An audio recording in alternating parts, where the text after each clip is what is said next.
ఈ మార్గశిర మాసంలో ప్రతి గురువారం రోజున ఎవరైతే లక్ష్మీ వ్రతాన్ని ఆచరిస్తారో అలాంటివారి ఇళ్లలో లక్ష్మీదేవి తిష్ట వేసుకుని కూర్చుంటుంది. జీవితాంతం డబ్బు కష్టాలు లేకుండా విపరీతమైన ధనలాభం కలుగుతుంది.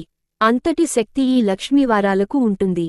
కాబట్టి మార్గశిర మాసంలో వచ్చే గురువారాల్లో లక్ష్మీదేవిని ఎలా పూజించాలి, ఎన్ని వారాలు పూజించాలి, పాటించాల్సిన నియమాలు ఏంటో ఈ వీడియోలో తెలుసుకుందాం. ముందుగా ఈ వీడియోకి ఒక లైక్ కొట్టి మా ఛానల్ని సబ్స్క్రైబ్ చేసుకోండి. ఈ మార్గశిర మాసంలో మొత్తం 4 గురువారాలు వచ్చాయి. ఈ 4 గురువారాల్లో లక్ష్మీ వ్రతాన్ని ఆచరించే స్త్రీలకు దీర్ఘసుమంగళి ప్రాప్తి వరిస్తుంది. అలాగే భర్త సంపద విపరీతంగా పెరుగుతుంది. మీ ఇంటి ఆదాయం పెరిగి మీరు ధనవంతులు అయ్యే అవకాశం ఉంటుంది. 4 గురువారాల్లో లక్ష్మీదేవిని పూజించడం కుదరకపోతే కనీసం ఏదో ఒక గురువారం నాడు భక్తి శ్రద్ధలతో